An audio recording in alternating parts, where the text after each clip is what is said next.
A single light bulb flickered in the cramped kitchen, casting shadows across the peeling wallpaper. The air was thick with the faint smell of boiled water and salt. Tonight's dinner. Marcus sat at the old wooden table, staring at a slice of bread on his plate. His stomach growled, but he ignored it. Across from him, his mother stirred a pot of thin soup, her apron stained from another long day of scrubbing floors at the office building downtown. She moved slower these days, exhaustion weighing heavy on her shoulders. "Mama," Marcus hesitated, his voice barely above a whisper.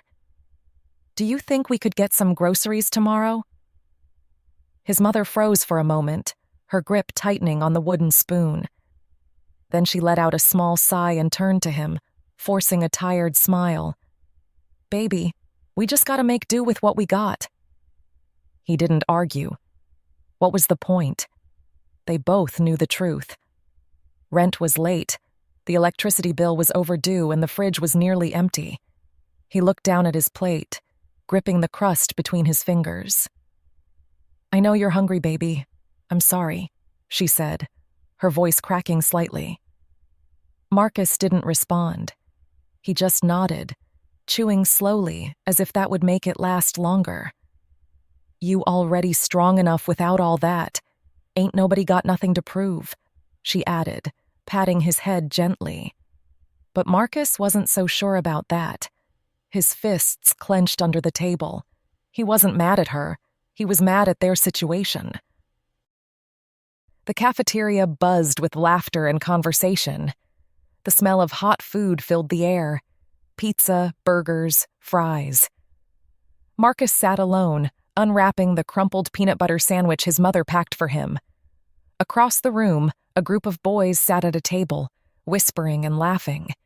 He felt their eyes on him before he even looked up. "Hey, check out Marcus's shoes," one of them snickered. "They got more holes than my grandma's knitting." Laughter exploded around the table. Marcus swallowed hard, keeping his head down. "You even got a backpack, man? Or your mama can't afford that either." Marcus gripped his sandwich tighter. His stomach twisted, not from hunger, but from the burning inside his chest. "Yo, Marcus, wanna trade lunches?" "Oh, wait, you don't got nothing to trade."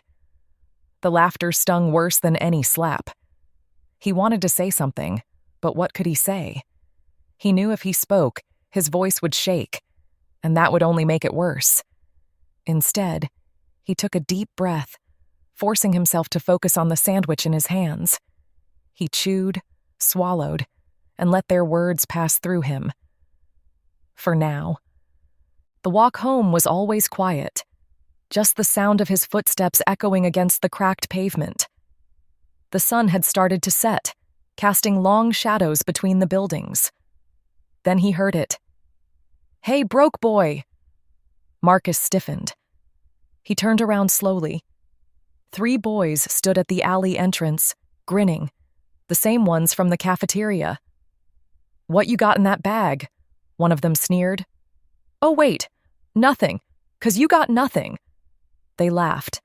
Marcus's fingers curled into fists. His mama's voice echoed in his mind. "No fighting, Marcus."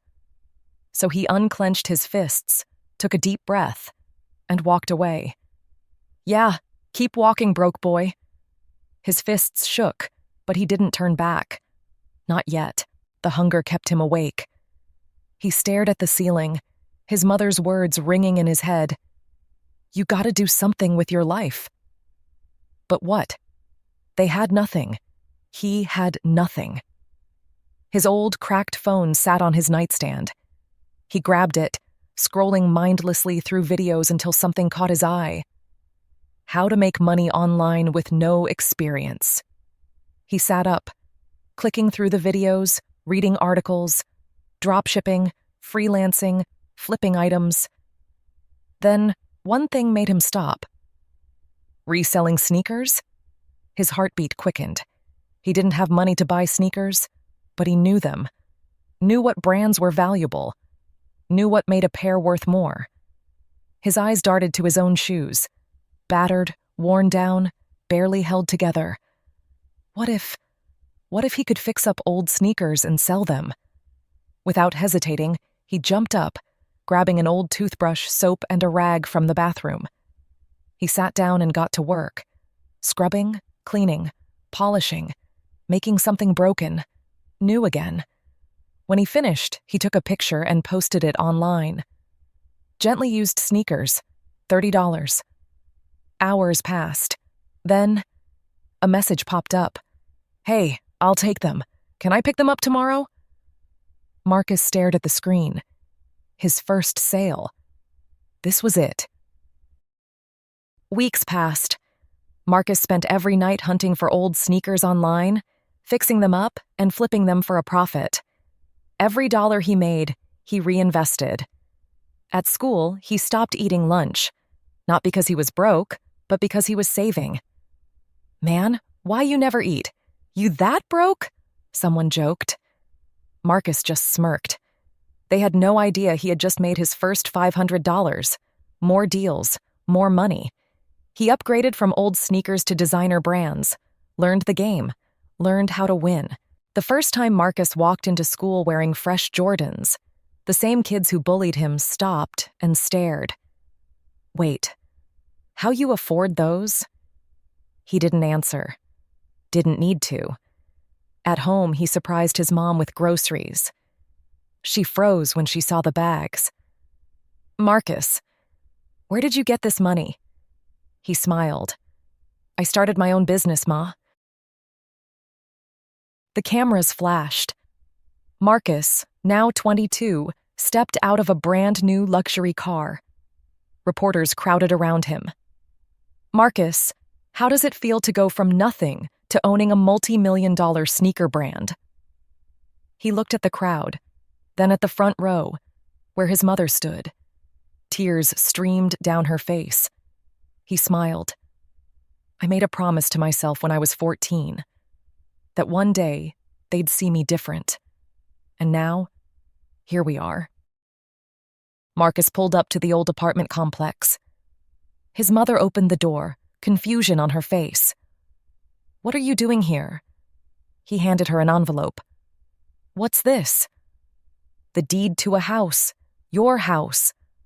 Her hands shook. "You told me to do something with my life, Ma." "So I did." She sobbed, covering her mouth.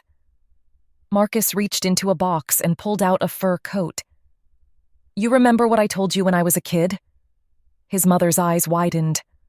"I told you I'd buy you one someday." She broke down in his arms. "No matter where you come from, no matter what struggles you face, your future is in your hands. The only thing standing between you and success is the choice to keep going.